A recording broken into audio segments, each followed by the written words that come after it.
ቤቲ ከአንቺ ጋር ሄጄ ላድናት እፈልጋለሁ። ምን አስበህ ነው? ምንም። አለምን አናገርካት እንዴ? ወንድሟን አሳልፋ ለመስጠት ዝግጁ አይደለችም። እሺ ትሁቴ፣ ወይ በእኔ እንዳትደበሪ።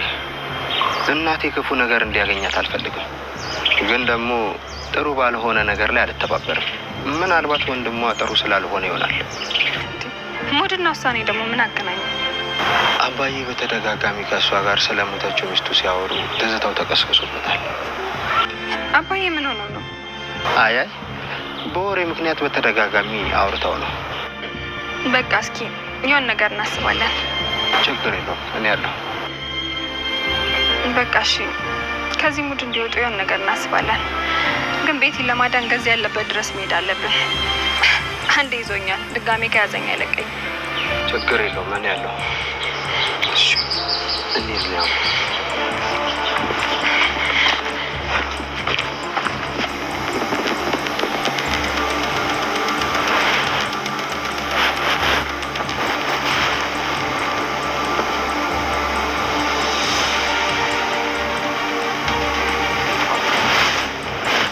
ሄሎ፣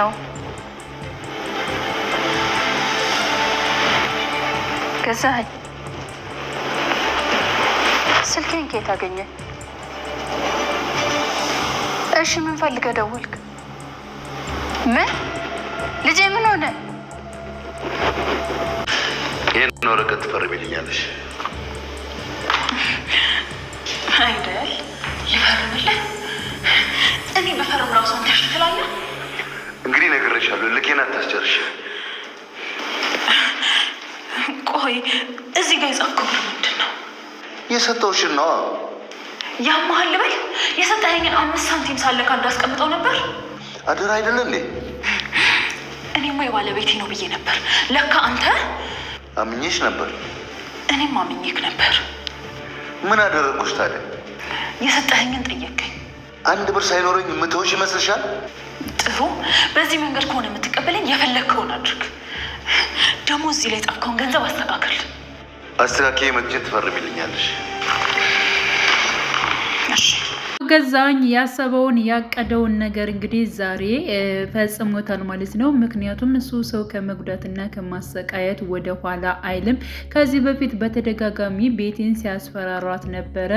አንቺ ከእምነቴ ዝርፍ እንዳትይ፣ ከሄድሽ ግን የሆነ ነገር አደርጋለሁ ካልሽ ግን እውነት እጨርስሻለሁ፣ ዝም አልልሽም በማለት በተደጋጋሚ ሲዝትባት ነበረ። በዛሬው ዕለት እንግዲህ እንደዚሁ ብቻዋን ከአንድ ክላስ ውስጥ አድርጎ አግቷት ይገኛል።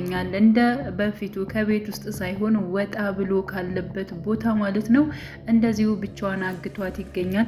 ከዚህ በፊት እንግዲህ ያው እያንዳንዱ የሰጠውሽን ገንዘብ እፈልገዋለሁ፣ ወደ እኔ እንድታዞርልኝ እፈልጋለሁ፣ ወደ ባንክ እንሄድና እንድትፈርሚልኝ እፈልጋለሁ በማለት በተደጋጋሚ ጠይቋት ነበር። ቤቲ ደግሞ ይህን ነገር ደግሞ አላደርገውም፣ ይህ ሁሉ የለፈውት ለዚህ አይደለም፣ ስለዚህ ለአንተም ለኔም ስል ደግሞ ይህን ንብረት ደግሞ አሳልፌ መስጠት አልፈልግም፣ አለምዬም ይህን ንብረት መውሰድ የለባትም በማለት ስትከራከረው ቆይታ ነበረ። ግን ደግሞ ሌላው እጅግ በጣም ደስ የሚለው ነገር ማለት ነው አንድና አንድ አቶ ገዛኝ ጋር አብራ የሆነች ወይንም ደግሞ ለትዳር ጠይቋት እሺ ያለችው አንድና አንድ ማለት ነው እህቷን ለማሳከም ነበር። ደግሞ የእህቷንም ወጪ ሙሉውን ሸፍናለች ማለት ነው። እንግዲህ ሙሉውን እንደሸፈነችላትና የሕክምናውን እንትን እንደከፈለችላት ደውላ ለህይወት ራሱ ነግራለች። ህይወት እጅግ በጣም ደስ ብሏታል። ግን ደግሞ ምን እየሰራች ይሆን ይህን ሁሉ ገንዘብ ለእኔ የከፈልሽልኝ በማለት እንግዲህ እየጠየቀቻት ነበር።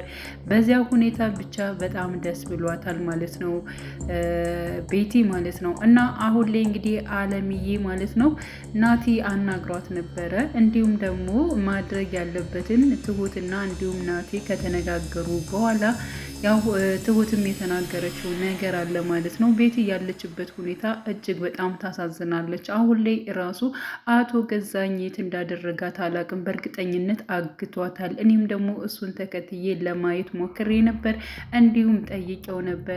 አርፈሽ ስራሽን ስሪ ነበር ያለኝ እና እሷ ያለችበትን ቦታ አውቃለሁኝ። እሱን ተከታትዬ ለመድረስል ግን ራሱ አቶ ገዛኝ አስፈራርቶኛል። ድጋሚ እሱን ተከትዬ ወደ እሷ መሄድ አልችልም ናቲ፣ አንተ የተቻለ ነገር ማድረግ ትችላለህ በማለት አሁን ላይ ደግሞ ናቲ ማለት ነው እንዲሁም ደግሞ ቤቲ ካለችበት ቦታ የግድ መሄድ አለብኝ ማገዝ አለብኝ በማለት እንግዲህ ቆርጦ ተነስቷል። ግን ደግሞ ስለ ሁኔታውም አውርተው ነበረ። ያው ትሁት የተናገረችው ነገር አለ። ምንድን ያለች እንግዲህ አሁን ላይ እንግዲህ አለምዬ ንብረቷን የምትፈልግ ከሆነ ነገሮቹ አንተም እንደዚሁ ንብረት የምትፈልግ ከሆነ እያንዳንዱን ነገር እንግዲህ ማድረግ ያለባችሁን ነገር ማድረግ አለባቸው። ምክንያቱም አለምዬ ወንድሟ ወደዚህ ሀገር መጥቶ ራሱን መስጠት መቻል አለበት በማለት እሺ እማዬን ጉዳይ አወራታለሁ በማለት እንግዲህ ናቲም ማለት ነው አውርቷት ነበረ። ግን ደግሞ አለምዬ የተናገረችው ነገር ቢሆን ወንድሟን አሳልፋ መስጠት እንደማትፈልግ ነው የተናገረችው። ሲቀጥል በጣም ብዙ ገንዘብ አውጥተናል፣ መክፈል ካለብን ራሱ እስካሁን የከፈልነው ራሱ በቂ ነው ያለችው ማለት ነው። ስለዚህ እኔም በጣም ብዙ ስቃይ ተሰቃይቻለሁኝ። እንግዲህ እሱ ለሰራው ወንጀል ሁለት ሰው መሰቃየት የለበትም ነው ያለችው። ግን ይህን ነገር መመለስ አልነበረባትም። በቃ እንዲመጣ አደርጋለሁ፣ የቻልኩትን ሁሉ አደርጋለሁ። የእሷ እህትም መታከም መቻል አለባት አውቃለሁኝ።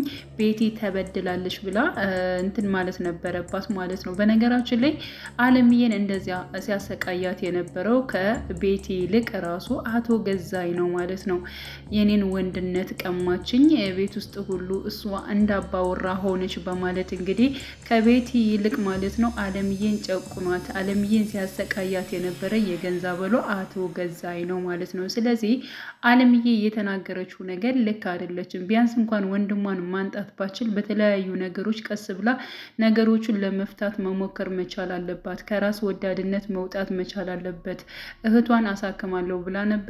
በእርግጠኝነት ያው እንግዲህ ቤቲን አናግራት ነበር። ቤቲ ገንዘብ አልፈልግም፣ የምፈልገው ወንጀለኛውን ነው፣ መንጣት ይችላል አይችልም የሚለውን ነገር ቀጣይ ብታወራበት እና ለጊዜው ግን ማለት ነው እሺ እንደዚህ አደርጋለሁ ብላ ቃል መግባት ነበረባት ማለት ነው። ብቻ ግን ባለምዬ መልስ ማለት ነው ያው ራሱ ናቲም ትንሽ ተናዷል። ቢሆንም ግን እናቱ ስለሆነች አሁን ላይ ማለት ነው ዝምታን መርጧል ማለት ነው። ትሁትም እንደዚው እኔ አሁን ላይ በምንም ነገር አይመለከተኝም እያለች ትገኛለች ማለት ነው። ምክንያቱም አንደኛ የአለምዬ መልስ እጅግ በጣም እንግዲህ ሁላቸውን እያናደዳቸው ይገኛል ማለት ነው።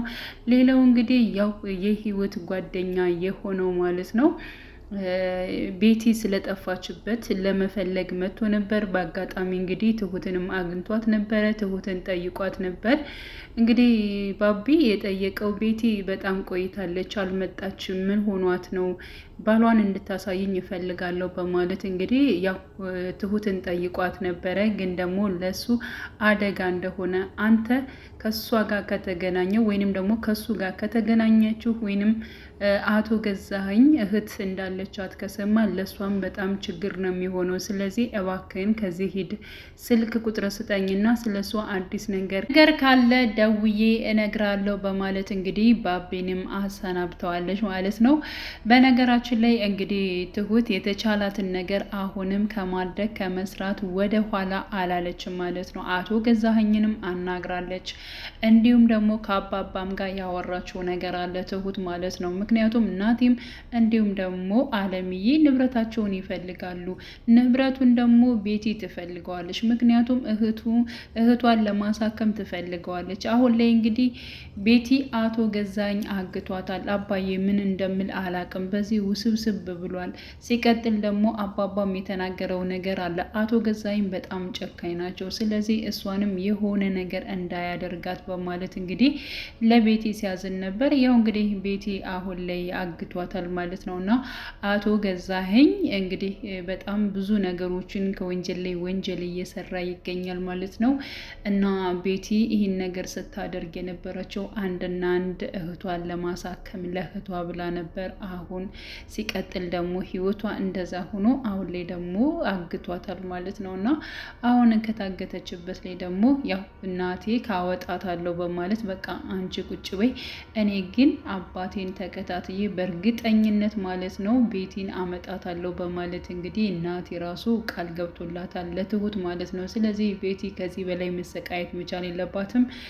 የወሰደችውን ገንዘብ ወይንም ደግሞ አቶ ገዛኝ የሰጣትን ገንዘብ ማለት ነው እህቷን አሳክማ እህቷ ስትራመድ ማየት ነው የእሷ እልሟ ማለት ነው። ሌላ ምንም ነገር ራሱ አትፈልግም ከአቶ ገዛኸኝ ጋር በምንም አይነት ነገር መላቀቅ ወይንም ደግሞ መለያየትን ነገር ነው የምትፈልገው ማለት ነው። አቶ ገዛኸኝ ደግሞ እስካሁን ሳስገባቸው የነበሩ ገንዘቦች አሊያም ደግሞ የአለምዬ ወርቅ የሆኑትን ነገሮች በሙሉ እንድትመልሽልኝ እፈልጋለሁ፣ እንድትፈርሚልኝ እፈልጋለሁ እያለ እያስጨነቃት ይገኛል ማለት ነው። እሷም ለዕለቱ እምቢ አላለችም። ግን ደግሞ አንተ የሰጠኸኝ ገንዘብ እንዳለ አለ ማለት አይደለም፣ በቃ እንዲይዘው ሳይሆን እኮ እንድጠቀምበትም ነው የሰጠኝ፣ እኔ እኮ ሚስትህ ነኝ በማለት እንግዲህ እየተናገረችው ትገኛለች ማለት ነው። ያ ማለት እንግዲህ የሰጣትን ገንዘብ ሙሉውን ራሱ ባትመልስ ጥቂቱን እንደምትፈርምለት ነግረዋለች ማለት ነው። አቶ ገዛኸኝም አስተካክዬ እመለሳለሁ ስለዚህ ትፈርሚያለሽ በማለት እንግዲህ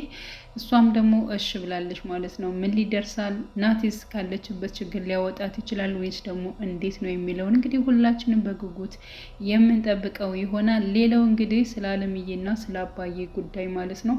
አባዬ እንግዲህ ስለ ድሮ ሚስቱ ወይንም ደግሞ ስለ ልጁ እናት ማለት ነው እያወራ በጣም ብዙ ትዝታዎች እየተቀሰቀሱበት ይገኛል። በዚህ ጉዳይ ደግሞ አለምዬ እየተበሳጨች ትገኛለች። ምክንያቱም ያው እንግዲህ የበፊት ሚስቱን እያስታወሰ ብዙ ነገሮችን እንትን እያለ ስለ ለእሷ እየረበሻት ይገኛል ማለት ነው። ስለዚህ ናቲና እንዲሁም ደግሞ ትሁት የተናገሩት ነገር ነበረ ማለት ነው። አባዬ እንደዚህ አይነት ነገሮችን እያስታወሰ በጣም እንትን እያለ ነው በማለት እንግዲህ ለትሁትም ነግሯት ነበር። እንዲሁም ደግሞ ናቲ ለአባባ የተናገረው ነገር አለ ማለት ነው። ሄደህ ከተቀበረችበት ቦታ አበባ ብታስቀምጥላት ነገሮቹ የምትጨናነቀው የምታስበው ነገር ሊቀልህ ይችላል በማለት አዎ ይህ ነገር በጣም ጥሩ ነገር ነው፣ ጥሩ ሀሳብ ነው። ግን ደግሞ ቦታውን አላቀውም፣ ሆኖም ግን እያጠያየኩኝ እሄዳለሁኝ ሲሆን ደግሞ አጥሙን አምጥቼ ከዚህ አሳርፋታለሁ፣ ያን ጊዜ ውስጤ ያርፍልኛል እያለ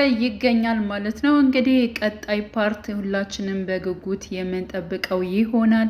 ናቲና እንዲሁም ደግሞ ትሁት ምንም አይነት ነገር ቢፈጠር በሁለታችን በፍቅራችን መካከል ምንም ነገር መሆን የለበትም በማለት እንግዲህ ናቲም በነገራችን ላይ ለሚናገራቸው ነገሮች ገና ስትቆጪ እኔ የምንለያይ እየመሰለኝ ነው እያለ እያስጠነቀቃት ነው። እኔ እንደዚህ አይደለም ነገሮቹን በቃ አንዳንድ ነገሮችን ዝም ብለን ማለፍ አለብን፣ ማለፍ የሌለብን ነገሮችን ደግሞ እንደሚሆኑ ማስተካከል መቻል አለብን በማለት እንግዲህ ትሁትም ማለት ነው አቶ ገዛኸኝ ራሱ እያስፈራራት ምንም እየፈራች አይደለም፣ እምፈራ መስሎ ነው እንዴ አልፈራህም ብለዋለች ማለት ነው። እና ይብን ያው ቤቲን እንዳገታት በግልጽ ነው እንግዲህ አቶ ገዛኸኝን እየጠየቀችው ማለት ነው። እና ነገሮቹ ይስተካከላሉ ብለን እናስባለን። በያላችሁ በሰላማችሁ ይብዛ።